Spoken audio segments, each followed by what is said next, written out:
Welcome to The Common Fan, your go-to podcast for SEC smack talk, top 25 game day predictions, and fan-first football takes in college or the NFL. Here is your host, Bryce Tillman. So grab a drink, pull up a chair, and let's talk ball. It's rivalry week, so we're dropping content every single day. Cameron Williams joining me, as always, to cover one of another iconic rivalry in the SEC football, the Egg Bowl, with the Ole Miss Rebels taking on the Mississippi State Bulldogs Friday at 11 o'clock, Cameron. Yes, sir. This was on Thanksgiving Day for as long as I can remember. And this year, it's like the first year not on Thanksgiving. It's a Friday game, so I don't know how I feel about it. It's an 11 o'clock game. I prefer that Thanksgiving night, dark, night game, but hey, we'll take it. It is what it is. Yeah, I'm with you. I would have much rather loved to have seen it at nighttime, under the lights, cowbells going crazy at Davis Wade Stadium. But we get what we get, right? So Ole Miss 10-1, Cameron 6-1 in SEC, taking on with they've pretty much locked in for the playoffs as it is. Still trying to find their way in there to get to that SEC championship game. Don't really know how likely that is for them. But they're in a very good spot right now to be obviously they're pretty much locked into the playoffs, but could potentially have that first round bye. Yeah, absolutely. If they hold on, sit down. Daddy duty. Cameron's on daddy duty. Yeah, and I mean, and Mississippi State at 5-6 right here, haven't had the best look in the SEC, but this game wins them a bowl bid. So This is kind of similar to the Iron Bowl here, right? Alabama fighting for playoff spots. Ole Miss trying to get that first round bye into the playoffs. State and Auburn both trying to fight for bowl eligibility here. So this is a huge game, not only for Mississippi State and the players, but for Levy himself to say, hey, this is what I was showing y'all. This is the big picture we're trying to build here. Yeah, so that's what a lot of the talk is around the fan base right now is, can you trust Levy? And a lot of it is, if he can come out here and win this ball game, Egg Bowl, and lock himself into a bowl bid, even though it might be the toilet bowl, who cares? It's a bowl game, right? Right. And you lock that in, I feel like that saves his job. But if you come out here and you go 5-7 on the year after you started 4-0 the first 4 games, then it starts to play in your mind like, yeah, I don't think this is the guy. You go 2 seasons, you've won 1 SEC game by 3 points. I think the chatter starts. I think they start questioning, is Levy the guy? And I think by taking advantage of the smoke that's happening in Oxford right now, with Lane Kiffin, Ole Miss, don't know if he's going to stay there or not. I feel like they should take advantage of that and come and be ready to play through everything they got at Ole Miss, because at the end of the day, they have nothing to lose, really. So, yeah, and that's the teams you have to worry about. That's what we've talked about with multiple games this week, is that the teams that have nothing to lose, that's the ones that can ruin your season quicker than anybody else because they have nothing to lose, right? Yeah. And so I'm interested to see how Levy and the staff approaches that. We're going to dive into it today, talk about the ESPN match predictor, what the sportsbook odds say, and what key elements it'll take for Ole Miss or Mississippi State to dominate this game. But before we get started, guys, check this bad boy out. Y'all see the Common Fan helmet? Custom made from my boys over at Midwest Helmets. Listen, are you looking to complete that man cave or a specialized item perfect for the sports fan and your family? Midwest Helmets can construct the helmets of your favorite team, favorite colors, and your favorite design. Midwest Helmets, creating helmets for the people. You can find them on Instagram at Midwest_helmets or Facebook at Midwest Helmets. Appreciate you, Mr. Dallas. We thank you from the Common Fan. Super awesome. Cameron said you need to send him one more for his house. He'd surely appreciate it. Hey, that thing is sweet. When you sent me that picture, I was like, that is awesome. Who would that's probably pretty expensive to do, so I appreciate that. Yeah, and actually it's pretty affordable with him. I think his starting rates are around $150, but they're solely customized to how you want. So y'all check him out. He'll get that perfect helmet for you at your man cave or wherever you want to put it at. All right, Cameron, the matchup predictor has Ole Miss at 78.4% for Ole Miss, 21.6% for Mississippi State. The line opened up at Ole Miss minus 7.5. It has dwindled down to Ole Miss minus 6.5 now, with the over and under being set at 62.5. The line moving down is really interesting to me, and I have to solely assume that it's due to it being a 11 o'clock kickoff game for the away team, being playing it at Mississippi State. Lane Kiffin chatter going around with where it's going to end up at. I think all this is playing into factor here for Ole Miss, hence why that line's kind of moving down in Mississippi State. Yeah, it started out at 7.5. It has moved to 6.5 now. Like you said, the over and under is 62 points. So I'm expecting a lot of scoring here.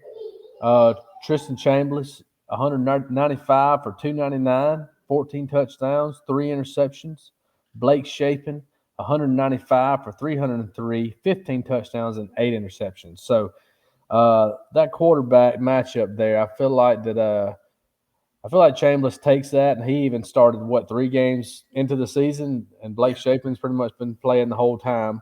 But Chambliss has 2,650 pass yards, and Shapen has 2,433. So it's not looking good here. And I told you before the show, I would feel a lot better about this game if they would just hand Camario the keys.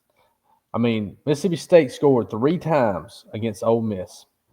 Oh, I'm sorry, 3 times against Georgia, and all 3 times was off of Camario Taylor. He's their power. He brings a whole new spark to that offense. He gives multiple different looks that he can do. He can throw. He can run.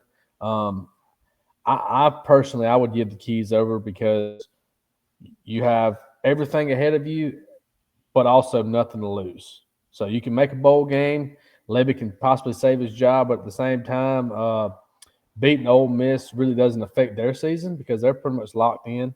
But at the end of the day, you want to go to that next level and get a bowl game. So I would feel much better if they would start him. But the running back situation here, Kejuan Lacey against Fluff Bothwell or Booth, two-headed snake there for Mississippi State. And I really don't think that Ole Miss really has that dual running back duo. But Kejuan Lacey has definitely outperformed than what most people thought this year. Right now, he is sitting at 1,136 rush yards on the season, and Fluff's sitting at 559. So Kejuan Lacey is the real deal. He's the truth. And how many games did Fluff miss from that injury? He went out to Texas A&M, and he missed, I think, 3 games. Missed 3 games. Booth come in, but him and Booth share, possessions pretty much. 3.5 games? Yeah, something like that. All right, so you could say in 3.5 games you'd be pushing 300 yards, right? I would think that's typically what Fluff kind of puts up, anywhere between 75, 100 yards a game, seems like. Judging off what his stats are right here, unless he had one big game somewhere. But that would put him right around the 800 some change, 900-yard mark compared to Lacey's 1,136 yards. Look, Lacey is a phenomenal running back. Yeah. And that was going to be my question to you. 2 things I want to ask you real quick that you was just talking about. How long of a leash does Shapen have Friday in this game?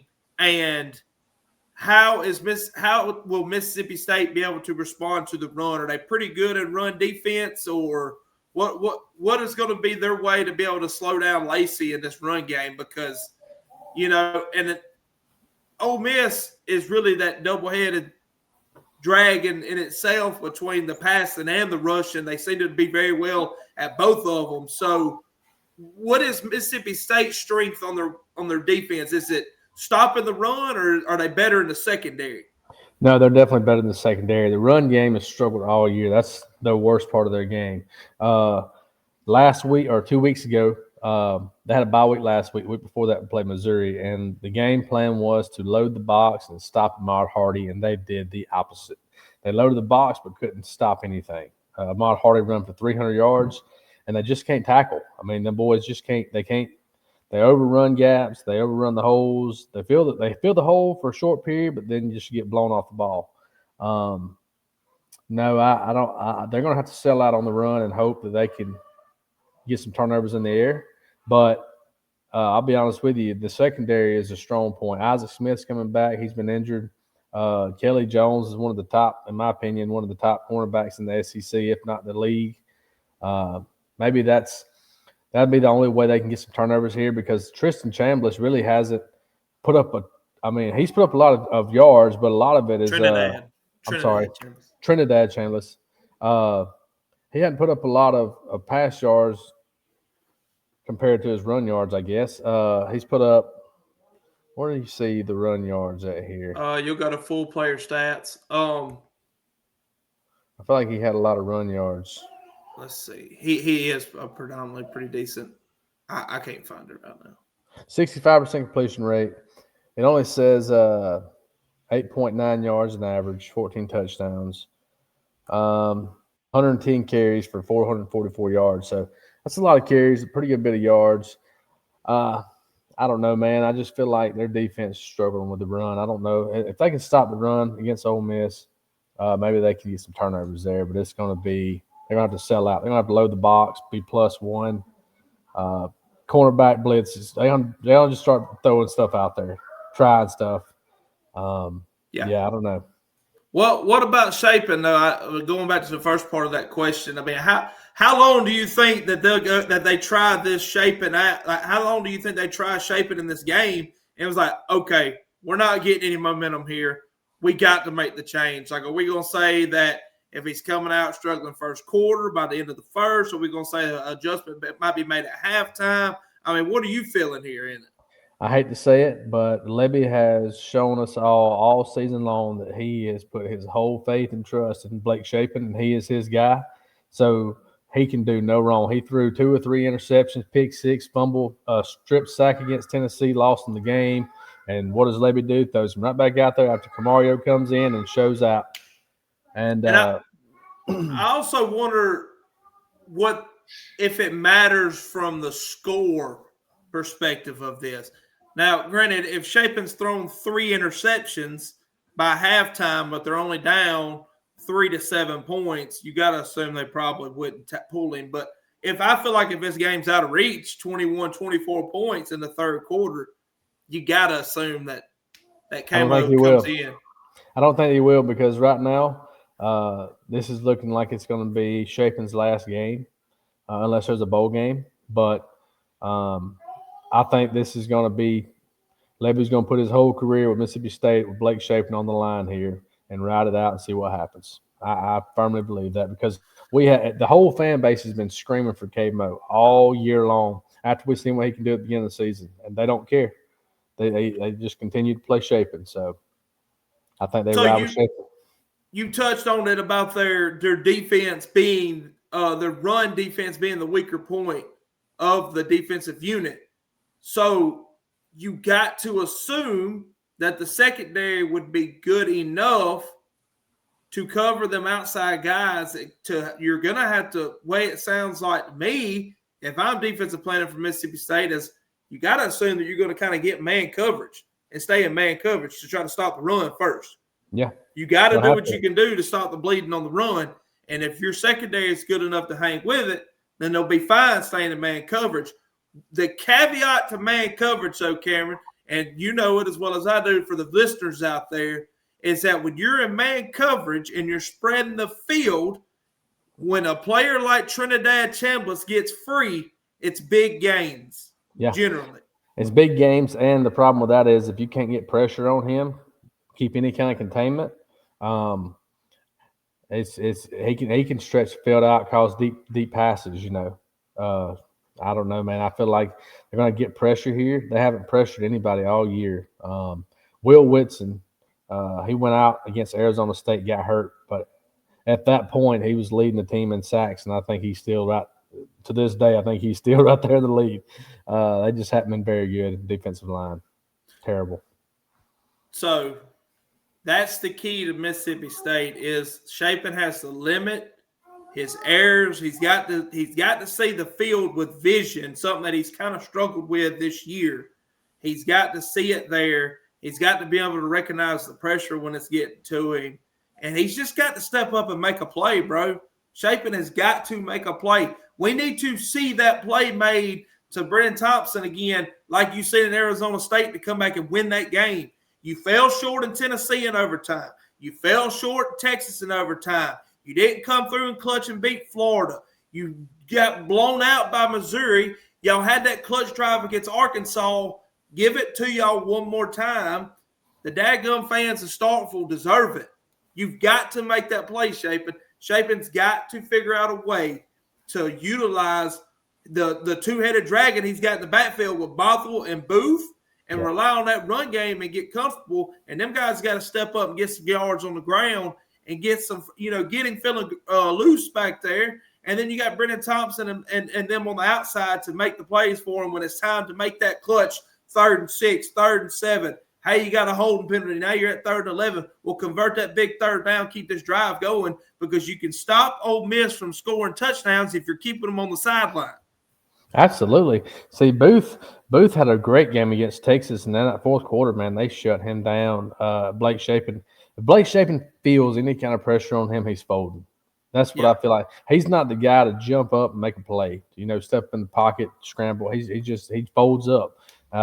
But since Fluff got hurt against Texas A&M, he hasn't been that same back. He's been a little more tender-footed. I don't know. He just hasn't been getting those big games like he was at the beginning of the season. And I think this is the game they got to turn it all on. They've had a bye week to get right. I'm sure they've got some trick plays up their sleeve. This is it, though, man. This is the season for them right here. It's either going 5-7 or 6-6 with a bowl game. So right now, people are down on Lebby. I mean, like I told you, I think this is a career game for him, good or bad.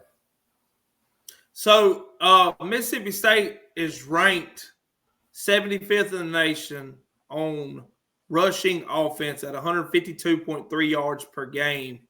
Ole Miss's rushing defense is 52nd in the nation at 140 yards, 0.4 per game.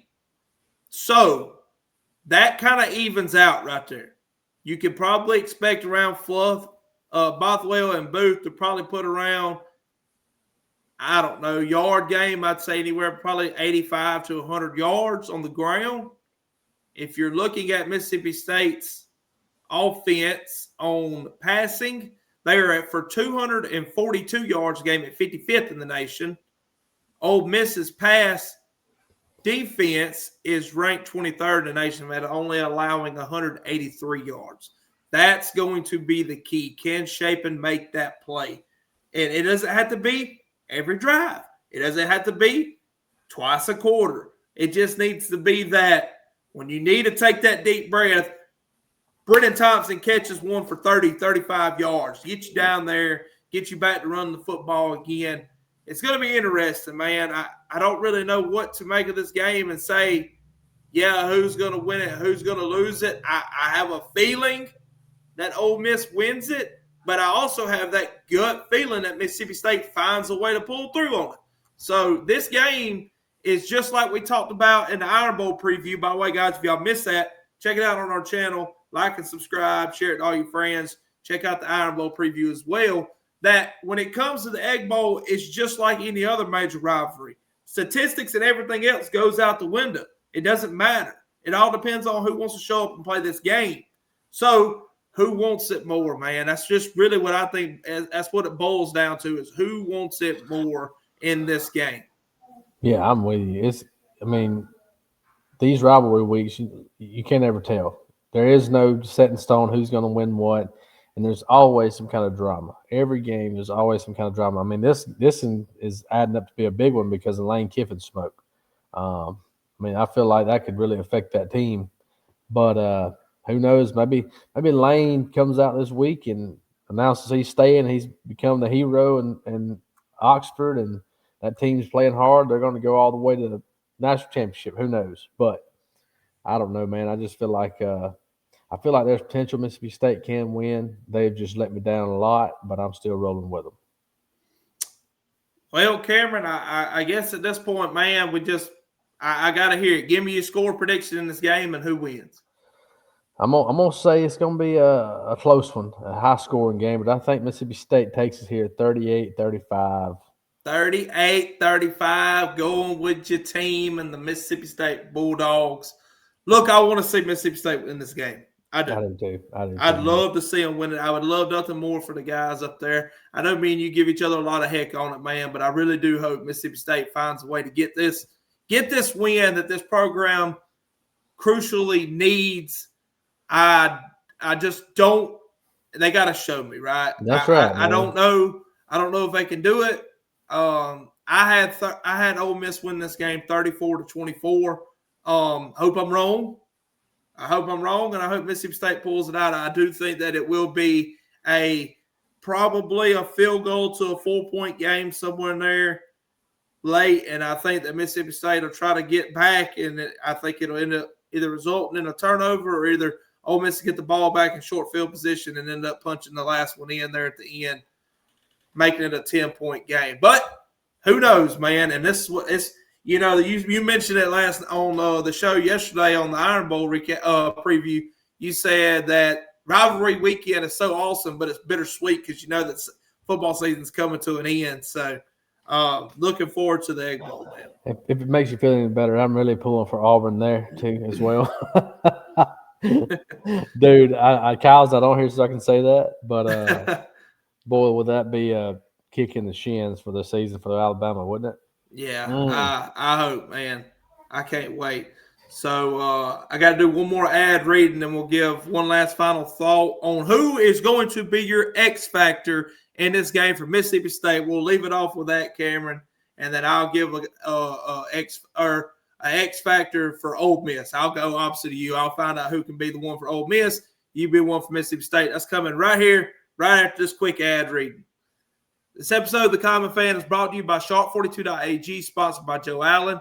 Hey, look, right now, if you sign up for Sharp42.ag at the end of the football season, you get $50 of free play when you deposit, and then you get an additional $50 of free play whenever amount you deposit. So visit Sharp42.ag today and bet smarter with the best. Comment below if you're interested in joining part of the Sharp42 group and reach out to one of us, or you can reach out to Joe Allen directly.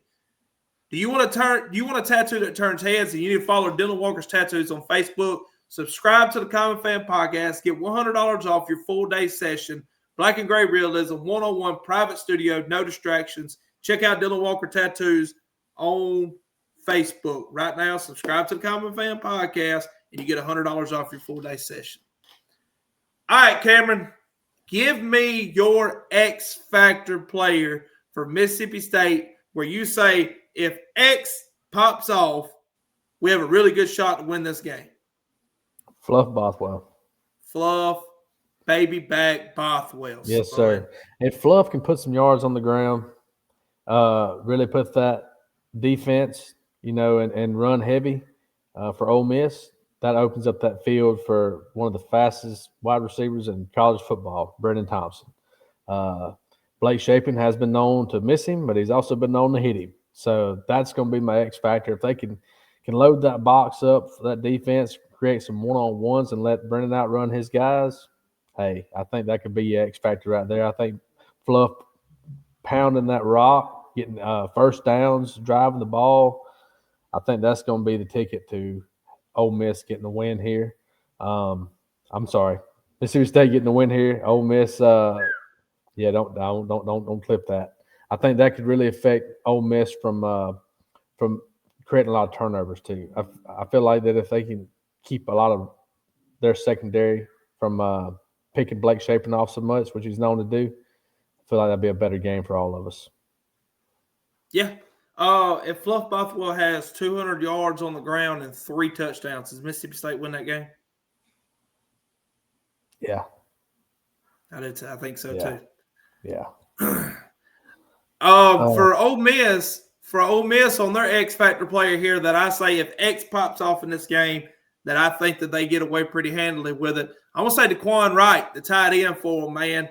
He's got 28 receptions on the year, almost 500 yards, got 4 touchdowns.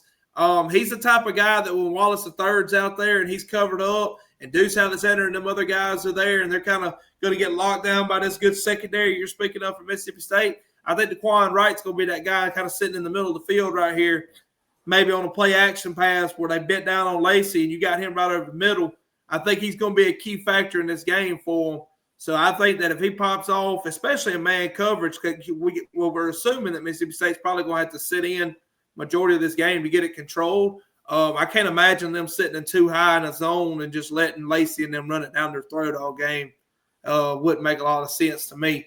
So I think if Wright gets the middle of the field on some play action passes and makes a couple plays, I think he could be a definite X factor in this game. But yeah, man. So he's solid.